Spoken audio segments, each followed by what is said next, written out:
జగన్మోహన్ రెడ్డి తన ఓటమిని ఒప్పుకున్నట్టు అయింది. ఎందుకంటే పేర్ని నాని, మిగతా వాళ్ళందరూ, బొత్స సత్యబాబు వీళ్ళందరూ కూడా క్యాడర్కి ఆదేశించారు. పెన్షన్లు తీసుకోవాల్సిన వాళ్ళందరినీ మంచాల మీద వేసుకుంటూ మోసుకుంటూ వెళ్ళండి, వెళ్ళి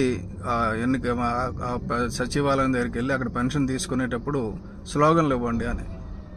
సో ఎటువంటి స్లోగన్లు ఇచ్చారండి? మనకి ఎన్నికల సంఘం మీద వ్యతిరేకం కాదు, ఆర్డర్ ఇచ్చింది ఎన్నికల సంఘం.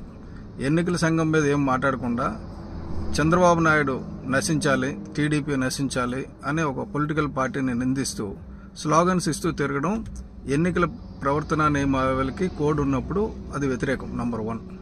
నెంబర్ 2 ఏంటంటే భీమ్లా నాయక్ సినిమాకి ఎలాగైతే రెవెన్యూ యంత్రాంగాన్ని వాడి టికెట్ 5 రూపాయలకి 10 రూపాయలకి ఇచ్చేటట్టు చూశారో, టికెట్లు అమ్మించారో, అదే పని ఆ రెవెన్యూ యంత్రాంగాన్ని వాడి ఇప్పుడు ఇంటికి పెన్షన్లు ఇవ్వచ్చు.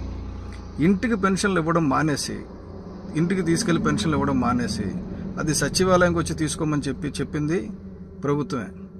ప్లస్ స్లోగన్స్ ఇస్తున్నారు. ఇప్పుడు వెళ్తున్నప్పుడు ఏదో సవాళ్ళు మోసుకెళ్తున్నట్టు స్లోగన్స్ ఇవ్వడం, వాళ్ళ చేతిలో కూడా కొద్దిగా డబ్బులు పెట్టి మాకేదో అన్యాయం జరుగుతుందని అనడం. బేసిక్ థింగ్ ఏంటంటే ఇవన్నీ కూడా అక్రమాలు, ఎన్నికల నియమావళి ఉల్లంఘన. ధైర్యం ఉంటే వాళ్ళకి టైంకి ఇంటికి అందించేట్టు చేయాలి. కానీ అలాగ చేశారనుకోండి, ఇన్నాళ్ళు ఈ వాలంటరీ వ్యవస్థ పెట్టి వీళ్ళు చేస్తున్నది తప్పు అని తెలిసిపోతుంది. ఆ అవ్వాతాతలకి డబ్బు జగన్మోహన్ రెడ్డి కాదు, ఆడ బాబు కాదు, ఇస్తున్నది ప్రభుత్వం అని తెలుస్తుంది, ప్రజల ట్యాక్స్ సొమ్ము అని తెలుస్తుంది. ఎప్పుడైతే అధికారులు ఇంటికి తీసుకెళ్లి ఇవ్వడం మొదలెట్టారో ఈ పార్టీ తాలూకు ప్రచారం ఆగిపోతుంది. ఇప్పటి వరకు వీళ్ళు చేస్తున్నది ఏంటి?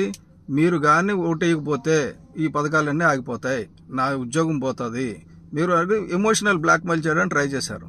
ఇప్పుడు ఎమోషనల్ బ్లాక్మెయిల్ ఆగిపోయింది. ఈ నెల పెన్షన్లు ఒక రోజు లేట్ అయినా చేరుతాయి, వచ్చే నెల పెన్షన్లు 1వ తారీఖు కల్లా టెన్షన్గా వాళ్ళ ఇంటికి చేరుతాయి.